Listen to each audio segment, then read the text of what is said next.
เป็นขาลงของจำนวนเลยนะครับตั้งแต่ปี 35 มาก็มี 20,000 คันขึ้นมาเป็น 30,000 คันไปเป็น 40,000 คัน 50,000 คัน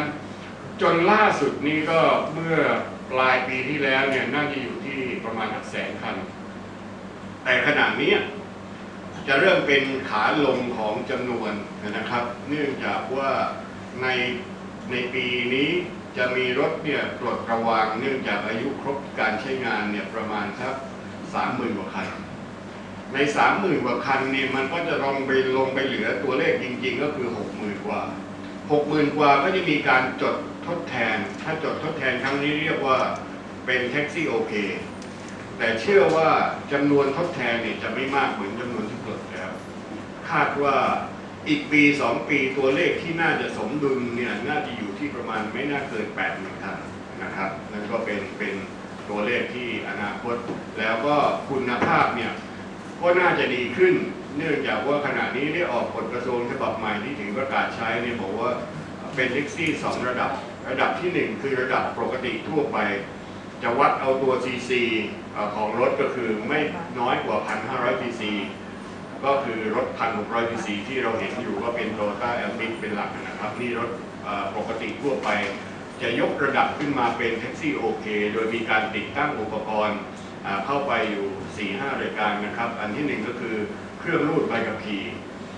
ถ้าไม่รูดใบขับขี่หรือไม่มีใบขับขี่ให้รูดเนี่ยตัวมิเตอร์จะไม่ทำงานนะครับตัวที่2ก็คือจะต้องมี GPS ที่ส่งโปรแกรมเข้าไปสู่ขนส่งและมีศูนย์ควบคุมนะครับนั่นก็เป็นอุปกรณ์ชิ้นที่2อุปกรณ์ชิ้นที่3ก็เพื่อความปลอดภัยผู้โดยสารก็คือมีปุ่มฉุกเฉินทั้งในตอนหน้าคือคนขับใช้กับในตอนหลังคือผู้โดยสารใช้นะครับกับมีกล้องถ่ายรูปหรือคนขับรับผิดชอบหรือใครจะมารับผิดชอบเนี่ยแต่ต้องมีกฎหมายมารองรับในเรื่องการนะครับแต่ถ้ายังไม่เรียบร้อยก็หมายความว่าเราขาดผู้ทรงคุณวุฒิมาช่วยพิจารณาไม่เพียงพอเนี่ยเราอาจจะต้องประชุมในคราวต่อไปหลักสูตรเดี๋ยวขอเลยที่จะผมจะคุยอย่างอื่นนี่ขอแนะนำตัวก่อนนะบางท่านอาจจะเป็นท่านใหม่เช่นคุณเดโชผมวิมลครับผู้อำนวยการสถาบันพลภาคกลางครับเชิญผมไม่ได้นี้นะครับครับผมอัตบานทองอยู่ครับเป็นฝ่ายสื่อที่จะเข้ามาฟังวิดีโอทั้งหมดของสื่อเนี่ยครับผมคณิตศาสตร์โหรานะครับเราในการกรณีเป็นองค์กรที่ปัญหาของพนักงานขับรถแท็กซี่ก็คือเขามีความต้องการในการพัฒนาคุณภาพชีวิตของตัวเองและก็ครอบครัวแล้วก็เขายังไม่ได้รับการพัฒนาทักษะความรู้เท่าที่ควรแล้วเขาต้องการลดปัญหาความขัดแย้งระหว่างคนขับรถแท็กซี่กับคนรับบริการนะคะแล้วก็เขาอยากได้ในเรื่องของในส่วนผู้ใช้บริการเนี่ยอยากให้รถแท็กซี่เนี่ยปรับปรุงด้านความสะอาดสะดวกสบายแล้วก็ด้านความปลอดภัย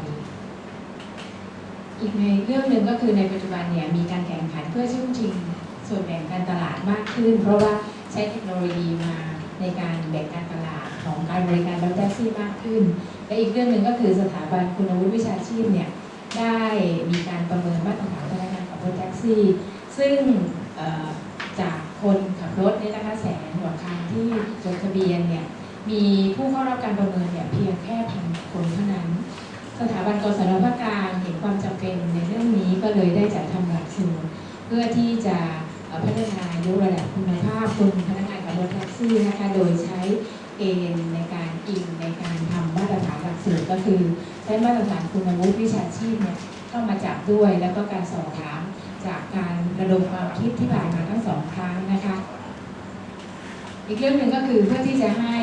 คนเนี่ยเข้าสู่เป็นพนักงานขับรถแท็กซี่มากขึ้นแล้วก็นำความรู้ไปใช้มากขึ้นแล้วก็ผู้ประกอบการเนี่ยก็จะได้คนขับรถแท็กซี่ที่มีคุณภาพนะคะในการให้บริการแล้วก็เป็นการสร้างภาพลักษณ์ให้กับการท่องเที่ยวแห่งประเทศไทยแล้วก็จะช่วยประเทศไทยในเรื่องของเป็นทูตวัฒนธรรมได้อีกทางหนึ่งนะคะหลักการที่เราใช้ก็คือเราจะเป็นการเรียนการสอนโดยสื่อดิจิทัลนะคะแล้วก็ทั้งภาคทฤษฎีและก็ปฏิบัติเป็นหลักสูตรที่พัฒนาขึ้นจากความร่วมมือของผู้เกี่ยวข้องก็คือสถาบันกศนภาคกลางสหกรณ์รถแท็กซี่บริษัท SCG บริษัท สำนักงานเพื่อพัฒนาระเบียงเศรษฐกิจพิเศษภาคตะวันออก EEC และมูลนิธิสวัสดิไทยนะคะเป็นหลักสูตรที่มุ่งตอบสนองความต้องการในการเรียนรู้ของพนักงานขับรถแท็กซี่นะคะที่มีมาตรฐานครบถ้วนครอบคลุมมาตรฐานอาชีพและคุณวุฒิวิชาชีพแล้วก็เป็นการมุ่งตอบสนองความต้องการของผู้ประกอบการที่จะได้ผู้ขับรถแท็กซี่ที่มีคุณภาพแล้วก็ได้มีส่วนร่วมในการพัฒนาเศรษฐกิจของประเทศในเรื่องของการท่องเที่ยวและก็การเป็นทูตวัฒนธรรมจุดมุ่งหมายก็คือเพื่อให้พนักงานขับรถแท็กซี่มีมาตรฐานในการทำงานที่สูงขึ้นกว่ามาตรฐานคุณวุฒิวิชาชีพนะคะตอบสนองความต้องการของผู้ประกอบการและผู้รับบริการที่จะได้พนักงานขับรถแท็กซี่ที่มีคุณภาพรวมถึงมีส่วนร่วมในการพัฒนาเศรษฐกิจของประเทศในเรื่องของการท่องเที่ยวและก็วัฒนธรรมวัตถุประสงค์ก็คือเพื่อให้พนักงานขับรถแท็กซี่มีมาตรฐานการทำงานที่สูงขึ้นตระหนักในเรื่องของความหน้าที่ความรับผิดชอบต่อตนเองและสังคมได้รับผลประโยชน์ในหลักเกณฑ์การคัดเลือกผู้เช่ารถแท็กซี่สำหรับผู้ประกอบการนะคะแล้วก็เป็นที่ไว้วางใจแก่ผู้รับบริการเป็นการเพิ่มรายได้ให้กับคนขับแท็กซี่เองผู้ประกอบการแล้วก็เป็นลดค่าใช้จ่ายให้กับผู้ประกอบการด้วยพนักงานขับรถแท็กซี่เขาก็จะเป็นส่วนหนึ่งที่จะพัฒนาประเทศทั้งในเรื่องของการท่องเที่ยวแล้วก็เป็นทูตวัฒนธรรมระยะเวลาในการเรียนนะคะทั้งหลักสูตรเนี่ยใช้เวลา40ชั่วโมงการจัดกระบวนการเรียนการสอนก็คือจะใช้สื่อดิจิทัลทั้งภาคทฤษฎี ทางทฤษฎีและปฏิบัติโดยเฉพาะทฤษฎี40ชั่วโมงรวมทฤษฎีและปฏิบัติ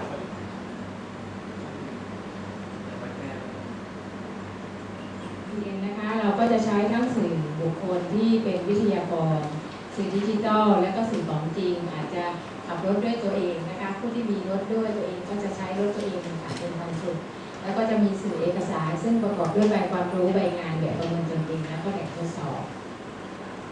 ลักษณะการวัดผลและประเมินผลนะคะเราจะมีการทดสอบภาคความรู้ซึ่งเราจะต้องสอบถามความคิดเห็นจากผู้ท่านอีกครั้งหนึ่งนะคะเราจะมีวิธีการสอบเขาอย่างไรนะคะมีการตอบโต้อย่างไรทั้งให้ครอบคลุมทั้งภาคทฤษฎีและก็ปฏิบัตินะคะในเรื่องของการเกณฑ์การจบหลักสูตรก็ผู้เรียนก็จะต้องได้ค่าคะแนนรวมไม่ต่ำกว่า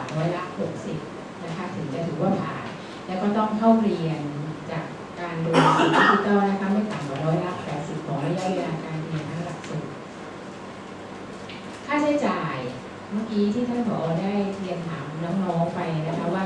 ค่าใช้จ่ายในการเรียนถ้าเป็นสื่อดิจิทัลเนี่ยเขาจะไม่เสียเงินแต่ถ้าภาคปฏิบัติเนี่ยโดยที่จ่ายภาคปฏิบัติเนี่ยก็จะเป็นผู้กำหนดในเรื่องของค่าใช้จ่ายในการเล่าเรียนก็คือเรื่องจริยธรรมจรรยาบรรณในวิชาชีพบุคลิกภาพและการให้บริการที่ประทับใจหรือที่เราเรียกกันว่าเซอร์วิสมายนะคะแต่ว่าเรามาใช้เป็นภาษาไทย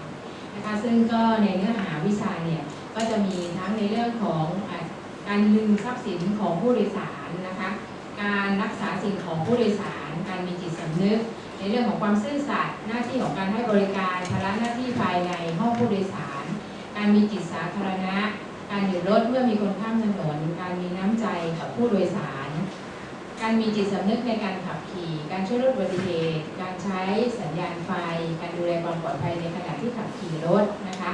และก็ดูในเรื่องของความหมายการบริการและการสื่อสารบุคลิกภาพการเป็นมืออาชีพการแต่งกายการคำทักทายกับผู้รับบริการอันนี้เป็นเนื้อหาโดยรวมในวิชาที่1การสื่อสารและวัฒนธรรม3ภูมิศาสตร์ท้องถิ่นและการวางแผนเส้นทางโดยใช้เทคโนโลยีที่เหมาะสมสำหรับคนขับรถแท็กซี่4การจัดการกรณีเหตุฉุกเฉินและวิธีการป้องกันตนเองจากอาชญากรรมนะคะ5เทคนิคการขับรถอย่างปลอดภัยเชิงป้องกันอุบัติเหตุ